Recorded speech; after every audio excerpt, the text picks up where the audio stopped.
Hello నమస్తే. నేను మీ లక్ష్మీ చౌదరిని. వెల్కమ్ టు మిస్టీ మధురిమలు తెలుగు ఆడియో స్టోరీస్. మనసా స్వరామి అనే కథని రాత్రి అప్లోడ్ చేశాను యార్. ఇంట్రెస్ట్ ఉన్న వాళ్ళు దాన్ని కూడా ఒకసారి చూడండి. మీ మనసుకి హత్తుకునేలా ఉంటుందని మాత్రం చెప్పగలను. ఇప్పుడు బృందావనం పార్ట్ 37తో మీ ముందుకు వచ్చేసాను. కథలోకి వెళ్ళే ముందు లైక్స్ మర్చిపోకండి. ఐషు ఒక డ్రెస్ చూసి, అమృత ఇదొకసారి ట్రయల్ వేసి చూడు అంటుంది. నాకెందుకక్క ఇప్పుడు అంటుంది అమృత. బాగుంది కదా, ఒకసారి చూడు అని పంపిస్తుంది ట్రయల్ రూమ్కి. అమృత డ్రెస్ మార్చుకుంటూ ఉండగా, రింగు కొనడానికి స్తోమత లేదు, నీకు నా అన్వేష్ కావాల్సి వచ్చాడా అని వినిపిస్తుంది ఒక గొంతు అమృతకి. అమృత ఎక్కడి నుంచి ఆ వాయిస్ అని చుట్టూ చూస్తుంది. నీ అన్వేష్ కాదు, అమృతాన్వేష్, నా మరిది అని ఐషు గొంతు వినిపిస్తుంది. వెంటనే అమృత నవ్వుకుంటూ ఆ వాయిస్ పక్క ట్రైలర్ రూమ్ నుంచి అని అర్థమై బయటికి వస్తుంది. అసలు ఏం జరిగిందంటే, అన్వేష్ పిల్లలతో కారులో వెళ్ళడం, బ్యూటీ పార్లర్కి వెళ్ళి వస్తూ చూస్తుంది పద్మిని. అన్వేష్ని చూసి ఫాలో అవుతుంది ఆ కారుని. కొంచెం దూరంగా ఫాలో అవడంతో అన్వేష్ గమనించడు. పైగా పిల్లలతో కబుర్లు చెప్తూ డ్రైవ్ చేయడంతో అస్సలు గమనించడు. అన్వేష్ అమృత హాస్టల్కి రావడం చూసి, ఓహ్, ఎక్కడుంటుందా ఈవిడ గారు అని చూస్తూ ఉంటే, అమృత అన్వేష్ కారు ఎక్కడం చూసి, దీనికి బెంచ్ కారు ఎక్కే రేంజ్ ఉందా, అసలు ఇలాంటి వాళ్ళు ఎలా నచ్చుతారు అన్నో నీకు అని అనుకుంటూ మొహానికి మాస్క్ కట్టుకొని కొంచెం డిస్టెన్స్ మెయింటైన్ చేస్తూ వాళ్ళ కారుని ఫాలో చేస్తుంది. షాప్కి వచ్చాక కూడా వాళ్ళని ఫాలో అయి కడుపులో అజీర్తి చేసిన దానిలో మొహం పెట్టుకొని చూస్తూ ఉంటుంది పద్మిని. వీళ్ళెక్కడికి వెళ్తే అక్కడ తను కనిపించడం చూసి ఐషుకి డౌట్ వస్తుంది. పద్మిలాగా ఉందే అనుకుంటూ ఫాలో అవుతుందా, దీనికి కోటింగ్ ఇవ్వాలి అనుకుంటుంది. అదే టైంకి మన చిచ్చర పిడుగులు పద్మిని చేతి మీద టాటూ చూసి, ఇదెక్కడో చూసాం అని ఇద్దరూ ఆలోచించి ఇద్దరూ ఒకేసారి బ్యాడ్ ఆంటీ అని అనుకుంటారు. వీళ్ళ వెనకాలే తను రావడం చూసి అమృతని కోపంగా చూడడం ఇద్దరూ గమనిస్తారు. మా అని ఐషు దగ్గరికి వచ్చి పద్మినికి అనుమానం రాకుండా, మా బ్యాడ్ ఆంటీ, మనం ఎటు వెళ్తే అటు వస్తుంది అని చిన్నగా చెప్తారు. అవును, నేను చూశాను కన్నాళ్ళు, మీరెలా కనిపెట్టారు, మొహం మొత్తం కవర్ చేసిందిగా స్కార్ఫ్తో అని అడుగుతుంది ఐషు. చేతి మీద వేసుకుంటారు కదా టాటూ, అది చూశాం అని అంటారు ఇద్దరు. ఓకే, మరి ఆట ఆడుకుందామా అని అడుగుతుంది ఐషు. ఓ, మేం రెడీ అంటారు ఇద్దరు. సరే ఉండండి అని అమృత్కి డ్రెస్ ఇచ్చి కావాలనే ట్రయల్ రూమ్కి పంపిస్తుంది. ఆ షాప్లో ట్రయల్ రూములు లోపలికి ఉంటాయి. అటువైపు ఇంకేమీ ఉండవు. ఓన్లీ ట్రయల్ వేయడానికి వెళ్ళే వాళ్ళు మాత్రమే ఉంటారు అక్కడ. అమృత వెళ్తే పద్మిని అమృతని బెదిరించడానికి వెళ్తుంది అని ఊహించిన ఐషు తనని పంపిస్తుంది. తన వెనకే పద్మిని ఒక డ్రెస్ పట్టుకొని వెళ్ళడం చూసి ఐషు పిల్లలు హైఫై ఇచ్చుకొని నెమ్మదిగా వెళతారు అటువైపు. అప్పుడే పద్మిని అన్న మాట విని ఐషు కోపం వచ్చి సమాధానం చెప్తుంది. బయటికి రా పద్మిని అని అంటుంది ఐషు. అమృత అప్పటికే బయటికి వస్తుంది. పద్మిని బయటికి వచ్చే టైంకి, నేహ ఆంటీ, మీ చున్నీ ఒక్కసారి ఇవ్వండి అని అడుగుతారు పిల్లలు. నేహ చున్నీ ఇవ్వగానే ఆడుకుంటున్నట్లుగా ఆడుకొని పద్మిని డోర్ తీసే టైంకి అటు ఇటు చున్నీ పట్టుకొని కింద కూర్చొని ఆడుకుంటున్నట్లుగా ఆ చున్నీని ఎగరేస్తారు. పద్మిని కాలు బయట పెట్టే టైంకి చున్నీ కొంచెం ఎత్తుతారు. కాలుకి చున్నీ అడ్డం పడి బ్యాలెన్స్ చేసుకోలేక ముందుకి దబ్బుమని పడుతుంది పద్మిని. ఆ పడడం వెళ్ళి అమృత కాళ్ళ ముందర పడుతుంది. అయ్యయ్యో, మేము ఆడుకుంటున్నాం, చూడాలి కదా బ్యాడ్ ఆంటీ అంటుంది ఆశి. ఆ ఆంటీకి కింద చూపు చూడడం తెలియదులే నాన్న, అందుకే బొక్క బోర్లా పడుతూ ఉంటుంది అని ఐషు అంటుంది. ఇదంతా కావాలని చేశారు కదా అని అడుగుతుంది పద్మిని లేచి నుంచొని. మరి నీకెక్కడేం పని అని ఐషు అడుగుతుంది. షాపింగ్కి వచ్చాను అని అంటుంది పద్మిని. మరి మా వెనక ఎందుకు తిరుగుతున్నావు అని అడుగుతుంది ఐషు. ఏదో తోడి కోడల్ని సెలెక్ట్ చేసుకున్నావు కదా, ఏమాత్రం ఉంది చూద్దామని. చూసావు కదా ఎలా ఉంది నా తోడి కోడలు అని అడుగుతుంది ఐషు. కూటికి గతిలేని దాన్ని తెచ్చి నా అన్నుకి కట్టబెట్టాలని చూస్తున్నావా అని వెటకారంగా అంటుంది. ఓహ్ హలో, కూటికి గతిలేనిది కాదు తను. చెప్పాలి అంటే అది నీకు వర్తిస్తుంది. నోరు అదుపులో పెట్టుకో అని అంటుంది ఐషు. ఏ, నేనన్నది ఏమన్నా తప్ప? నువ్వేమో ప్రిన్సెస్, ఆస్తి మూట కట్టుకు వచ్చావు. నా అన్నుకి ఇలాంటి మిడిల్ క్లాస్ దాన్ని తెచ్చి చెయ్యాలని చూస్తున్నావు అని అంటుంది పద్మిని. ఏయ్ నోర్మై, ఇంకోసారి నా అన్ను అన్నావంటే మూతి పళ్ళు రాలగొడతా అంటుంది అమృత. ఏయ్ నువ్వెంత, నీ బతుకెంత, నన్ను కొడతానంటున్నావు అని అంటుంది పద్మిని. తన బతుకేమి, ఘట్టమనేని ఇంటికి రెండో కోడలిగా అడుగు పెడుతుంది. ఏదో స్టేటస్ గురించి మాట్లాడావు, నాకన్నా ఒక్క చిటిక వేస్తే నువ్వు కట్టు బట్టలతో రోడ్డున పడతావు. తను ఉద్యోగం చేసుకుంటుంది, నీకు అది కూడా లేదు. తండ్రి సంపాదించింది ఖర్చు పెట్టే నువ్వు రేపదంతా పోతే జీరో నువ్వు. తను తన కాళ్ళ మీద తాను నిలబడుతుంది. ఇంక రింగు గురించి మాట్లాడావు, తనకి స్తోమత లేదని నువ్వెలా డిసైడ్ అయ్యావు? నా మరిది మనసు గెలుచుకొని ఎప్పుడో నీకంటే ఐశ్వర్యవంతురాలు అయ్యింది. 10 లక్షల రింగు కొనలేకపోవచ్చు, కానీ తన తండ్రి మీద ఆధారపడకుండా తన కష్టార్జితంతో తన భర్తకి ₹1,00,000 రింగు తను కొనివ్వగలదు. కానీ నువ్వు తండ్రి ఇస్తే కొనగలవు. ఒకవేళ ఇప్పుడు నీ తండ్రి దివాలా తీస్తే నువ్వు అది కూడా కొనలేవు. ఏదన్నా మాట్లాడేటప్పుడు నోరు అదుపులో పెట్టుకో. కాదు కూడదు అన్నావనుకో, మాట్లాడడానికి నాలుక లేకుండా చేస్తా అని అంటుంది ఐషు. దీనిలో ఉన్నదేంటి, నాలో లేనిదేంటి? నీతులు చెప్పడానికి బాగానే ఉంటాయి. నువ్వేమో ప్రిన్సెస్, ఆ అమ్మాయి ఏమో మిడిల్ క్లాస్. రేపు నీ కింద అణిగి మణిగి ఉండాలి అని తనని సెలెక్ట్ చేశావు. అదే నేనైతే నీకు ఆ ఛాన్స్ ఇవ్వను కదా, అందుకే నన్ను రిజెక్ట్ చేశావు అని అమృత వైపు చూస్తూ నిన్ను తన కింద సర్వెంట్ని చేయడానికే పెళ్లి చేస్తుంది అని అంటుంది పద్మిని. ఏం పర్లేదు, బృందావనంలోకి కోడలిగా అన్వేష్కి భారీగా అడుగుపెట్టే హక్కు రావడమే అదృష్టం. దానికోసం నా వాళ్ళకి నేను సేవ చేయడంలో నేనేం బాధపడను అని అంటుంది అమృత.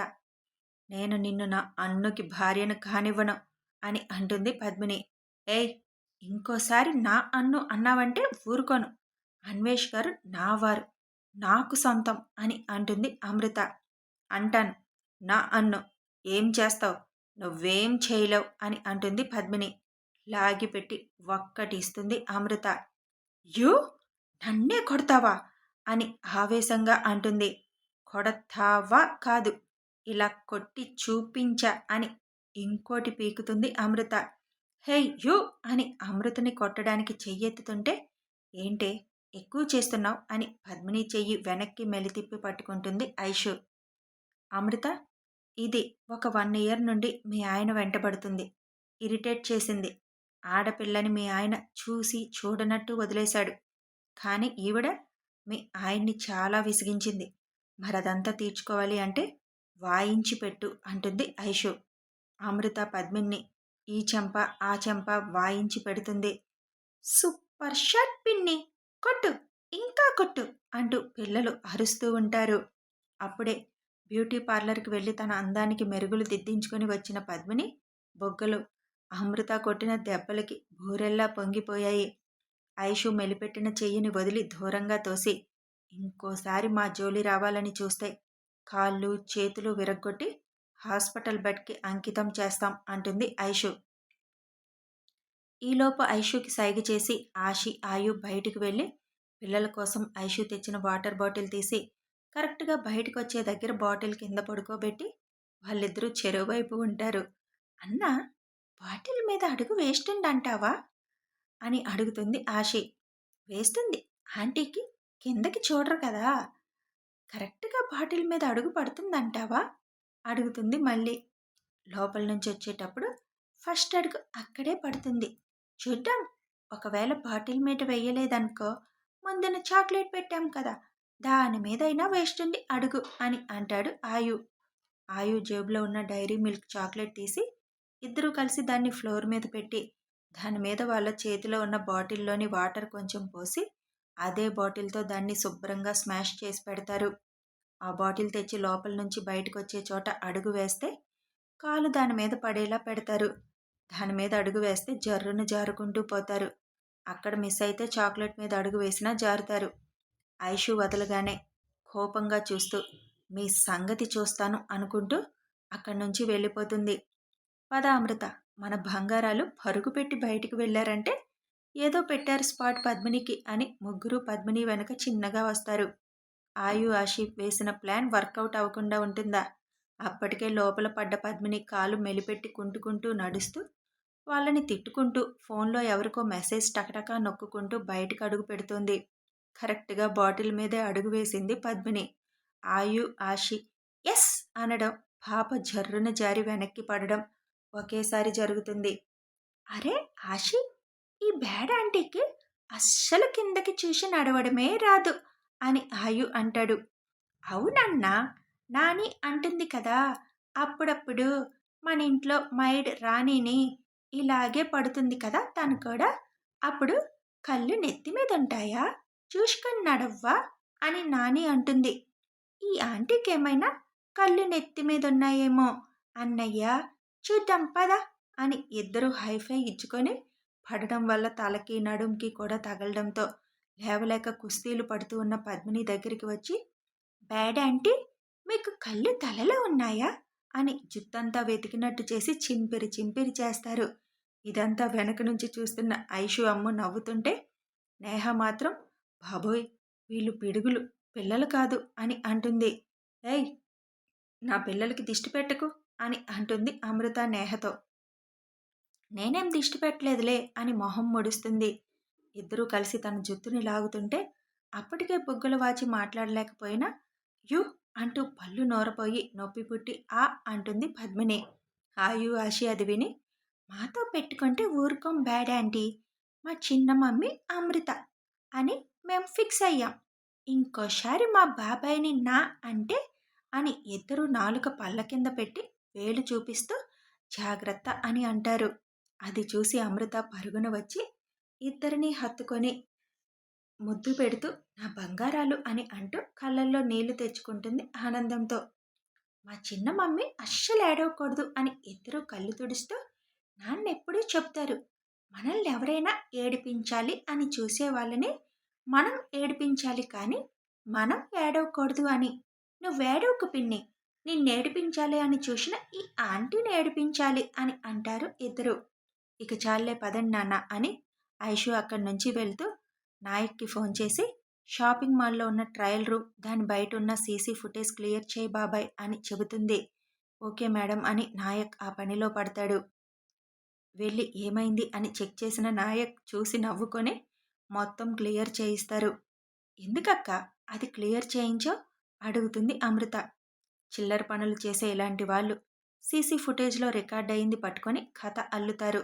అక్కడేమీ లేకపోయినా ఘట్టమనేని కోడళ్ళు అని వస్తుంది. జనాల నోటిలో కంటిలో పడడం నాకు ఇష్టం ఉండదు, అందుకే అని అంటుంది ఐషు. వీళ్ళు వస్తుంటే ఎక్కడికి వెళ్ళారు ఇంతసేపు అని అడుగుతారు విజయ. నానే, ఆ బ్యాడ్ ఆంటీ అని మొత్తం చెబుతారు ఆయు ఆషి. దానిని ఇంకా ఎందుకు వదిలేశారు అని వాణి వెళ్ళబోతుంటే నాన్నో, ఈరోజు కోట చాలులే, పదండి మాకు ఆకలేస్తుంది అని అంటుంది ఆషి. అప్పుడే అన్వేష్ వరుణ్ అక్కడికి వస్తారు. ఏంటి డిస్కషన్ అని అడుగుతాడు వరుణ్. అటు చూడు బాబాయ్ అని అంటారు ఇద్దరు పిల్లలు. అటువైపు చూసిన అందరూ ఒక చేత్తో తన హీల్స్, ఇంకో చేత్తో నడుము పట్టుకొని వాచిన బుగ్గలు, ఫ్లోర్కి తగిలి ఎర్రగా మారిన ముక్కుతో కుంటుకుంటూ వస్తున్న పద్మిని చూసి వరుణ్ గట్టిగా నవ్వేస్తాడు. మీ పనేనా అని అడుగుతూ. అది చూసి కూడా ఏమీ చేయలేక అనలేక కొరకొరా చూస్తూ అడుగులో అడుగు వేస్తూ ఉంటుంది పద్మిని. అమృతని అన్వేష్ పక్కన నించోబెట్టి అన్వేష్ తన భుజం చుట్టూ చెయ్యి వేయమని చెబుతుంది ఐషు. అన్వేష్ అమ్ము చుట్టూ చెయ్యి వేసి దగ్గరికి పొదుముకుంటాడు. ఐషు పద్మిని ముందుకు వెళ్ళి చూసావు కదా జంట ఎంత బాగుందో, అమృతాన్వేష్ పేరు కూడా ఎంత బాగా కలిసిపోయింది చూడు. పద్మిని పక్కన అస్సలు సూట్ అవ్వలేదు పేరు. పేరే సూట్ అవ్వలేదు. ఇక మనిషి ఎలా సూట్ అవుతావు? ఇప్పటికైనా ఈ చిల్లర చేష్టలు ఆపేయి. నాకన్నా మీలాంటి చిల్లర గాళ్ళకి తన విలువైన టైం వేస్ట్ చేయడం ఎందుకని ఆగిపోయాడు. కానీ నువ్విలాగే చేస్తానంటే ఒక్క 2 నిమిషాలు అని ఐషు అంటే, కాదు బుచ్చమ్మ, ఒక్క నిమిషం చాలు నాన్నకి అని అంటారు ఇద్దరు. దానితో మాటలెందుకురా ఐషు, ఓయ్ పోయి నీకు సలహాలు ఇస్తున్న దానికి కూడా చెప్పు. ఈసారి పిచ్చి వేషాలు వేస్తే ముగ్గురత్తలు కలిసి మక్కెలెరగొడతారని వాణి అంటుంది. అక్కడికి నాయక్ వచ్చి ఆల్ క్లియర్ పదండి అని అంటాడు. అందరూ వెళ్ళిపోతారు. అన్వేష్ అమృత భుజం మీద అలాగే చెయ్యి వేసి నడుస్తూ పద్మినిని దాటి వెళ్తుంటే పద్మిని కళ్ళతోనే వాళ్ళని కాల్చేసేలా చూస్తుంది. హాల్లో కూర్చున్న విశ్వనాథ్కి ఫోన్ వస్తుంది. నెంబర్ చూడగానే చెమటలు స్టార్ట్ అయ్యాయి. ఈయనెందుకు చేస్తున్నాడు అని ఆలోచనతో కథ కొనసాగుతుంది. మరి విశ్వనాథ్కి ఫోన్ ఎక్కడి నుంచి వచ్చింది? ఇంట్లో ఉండాల్సిన పద్మిని బయటికి ఎలా వచ్చింది తెలియాలి అంటే కథని ఫాలో అయిపోండి. ఫాలో అవ్వాలంటే ఏం చేయాలో తెలుసు కదా. సబ్స్క్రైబ్ చేసుకొని బెల్ ఐకాన్ ప్రెస్ చేస్తే నోటిఫికేషన్స్ వస్తాయి. వీడియో నచ్చితే లైక్ చేయండి, షేర్ చేయండి, కామెంట్ చేయండి. Thanks for watching. అలాగే మనసాస్పరామి